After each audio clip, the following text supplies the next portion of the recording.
Hello नमस्कार साथियों, मैं रवि शर्मा स्वागत करता हूं आप सभी का आज की इस वीडियो में। आज की वीडियो में लेकर आया हूं बीएससी एग्रीकल्चर फोर्थ सेमेस्टर में जो सब्जेक्ट आता है disease of field and horticultural crops and there management का। तो इससे पहले मैं कई क्वेश्चन पेपर लेकर आ चुका हूं। यदि आप लोगों ने नहीं देखा है तो डिस्क्रिप्शन में आपको वीडियोस की लिंक मिल जाएगी या प्लेलिस्ट की लिंक मिल जाएगी, वहां से जाकर के आप सभी वीडियोस देख सकते हैं। और चैनल को अगर अभी तक सब्सक्राइब नहीं किया है तो सब्सक्राइब कर लीजिए, जिससे मैं जो वीडियो डालूंगा उसकी नोटिफिकेशन आपके पास सबसे पहले पहुंचेगी।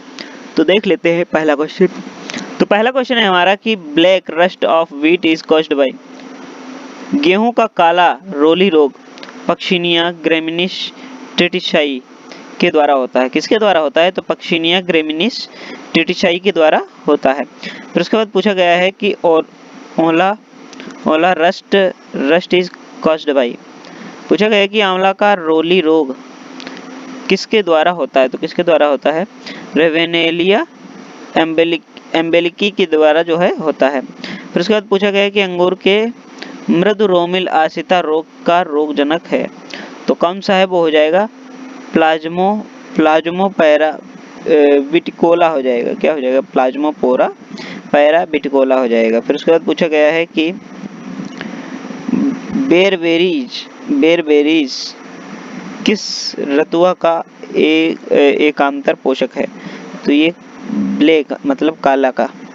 फिर उसके बाद पूछा गया है, अगला प्रश्न इसमें पूछा गया है कि बोर्डियक्स मिश्रण की खोज किसके द्वारा की गई थी? तो किसके द्वारा की गई थी? PMA मिलार्डेट के द्वारा। फिर उसके बाद पूछा गया है कि यूरेडिनेल्स गण की रोली कवकों द्वारा उत्पन्न बेसिडियो बीजाणु की संख्या सामान्यतः कितनी होती है? तो इसका राइट आंसर हो जाएगा 4 होती है। कितनी होती है? 4 होती है। फिर उसके बाद पूछा गया है को भारत में पादप रोग जनक विज्ञान का जनक माना जाता है। तो किसको जो है पादप रोग विज्ञान का जनक माना जाता है? तो सर EJ बटलर को जो है पादप रोग विज्ञान का जनक माना जाता है। फिर उसके बाद पूछा गया है कि पत्ता गोभी का काला सड़न रोग किस बैक्टीरिया से होता है? तो किस बैक्टीरिया से होता है? तो जेंथ्रोमोनास कैपेस्ट्रिस के द्वारा होता है। फिर उसके बाद पूछा गया है कि चिली एथ्रैक्नोज इज कॉज्ड बाय। मिर्च श्याम वर्ण की का रोगजनक है। तो कौन सा? कोलेटोट्राइकम है। तो कौन सा है? कोलेटोट्राइकम है। फिर उसके बाद पूछा गया है कि गन्ने का चाबुक कंड रोग किसके द्वारा होता है? तो ये किसके द्वारा होता है? स्पोरिसोरियम सिटामिनियम के द्वारा होता है। फिर उसके बाद चलते हैं अगले प्रश्न पर। इसमें पूछा गया है कि बीज उपचार हेतु राइजोबियम कल्चर कवकनाशी एवं कीटनाशी का निश्चित क्रम है। तो इसका राइट आंसर हो जाएगा दोस्तों, वो हो जाएगा राइजोबियम कवकनाशी कीटनाशी। फिर उसके बाद पूछा गया है कि स्टेग हेड लक्षण बनते हैं। तो किससे बनते हैं स्टेग हेड लक्षण? तो ये जो है सफेद रोली में बनते हैं।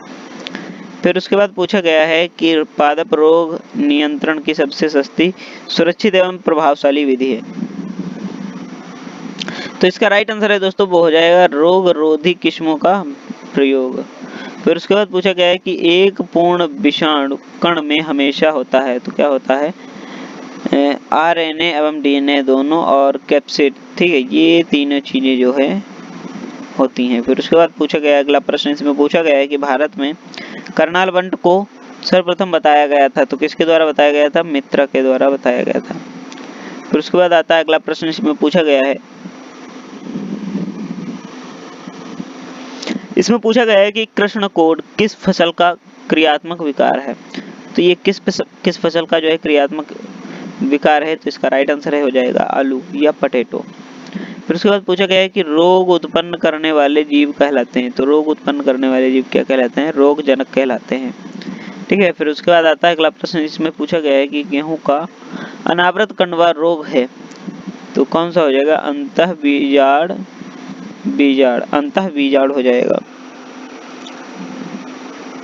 फिर उसके बाद पूछा गया है अगला प्रश्न इसमें पूछा गया है कि क्यूजेरियम प्रजातियां उत्पन्न करती है। तो क्यूजेरियम प्रजातियां उत्पन्न कैसे करती है? इसका राइट आंसर हो जाएगा उपरोक्त तीनों बीजाणु। ठीक है, ये तीनों बीजाणु। फिर उसके बाद पूछा गया है अगला प्रश्न, इसमें पूछा गया है कि पादप रोग नामक पुस्तक के लेखक हैं। तो इसका राइट आंसर है दोस्तों, वो हो जाएगा आर.एस. सिंह हो जाएगा। क्या हो जाएगा? आर.एस. सिंह हो जाएगा। फिर उसके बाद आता है अगला प्रश्न, इसमें पूछा गया है कि पत्तियों का लटकना एवं जाइलम वाहिकाओं का भूरापन विल्ट से ग्रसित पौधों के लक्षण है। तो ये कैसा हो जाएगा? राइट हो जाएगा। हाँ, विल्ट से गिरे हुए लक्षण हैं। फिर उसके बाद पूछा गया है कि कोशिकाओं की संख्या बढ़ने से हुई अतिवृद्धि को हाइपरप्लेशिया कहते हैं। तो ये कैसा हो जाएगा? ट्रू हो जाएगा। फिर उसके बाद पूछा गया है कि फाइटोप्लाज्मा टेट्रासाइक्लिन के प्रति संवेदनशील है। तो कैसा हो जाएगा? ये भी राइट हो जाएगा। फिर उसके बाद पूछा गया है कि शुष्क वातावरण मटर के चूर्णिल आश्रिता रोग के लिए अधिक सहायक है। ये कैसा हो जाएगा? गलत हो जाएगा, फॉल्स हो जाएगा। फिर उसके बाद पूछा गया है कि कार्बोक्सिन एक सर्वांगी कवकनाशी है। तो ये कैसा हो जाएगा? राइट हो जाएगा। अगला प्रश्न इसमें पूछा गया है कि विषाणु जनित रोगों में उजिंग देखी जा सकती है। तो ये भी गलत है।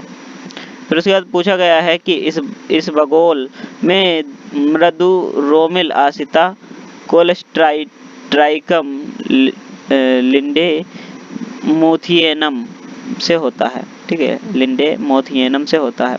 तो ये कैसा हो जाएगा? गलत हो जाएगा। फिर उसके बाद पूछा गया है कि पोथियम प्रजाति लैंगिक जनित जल बीजीय बीजाणु उत्पन्न करती है। फिर उसके बाद पूछा गया है कि जेंथ्रोमोनास 1 ग्राम में निगेटिव जीवाणु है जिसमें माइटोकॉन्ड्रिया होता है। फिर उसको इसका जो है क्या हो जाएगा? ये फॉल्स हो जाएगा, गलत हो जाएगा। फिर उसके बाद आता है लास्ट क्वेश्चन हमारा, इसमें पूछा गया है कि इर्शाफी पोलीगोनी एक अंतःपरजीवी है। तो ये कैसा हो जाएगा? ये भी गलत हो जाएगा। तो आप सभी को ये वीडियो कैसा लगा है कमेंट बॉक्स में ज़रूर बताइए, और चैनल को अगर अभी तक सब्सक्राइब नहीं किया है तो सब्सक्राइब कर लीजिए, जिससे मैं जो वीडियो डालूंगा उसकी नोटिफिकेशन आपके पास सबसे पहले पहुंचेगी। मिलते हैं किसी नेक्स्ट वीडियो में, तब तक के लिए जय हिंद, जय भारत, राम राम।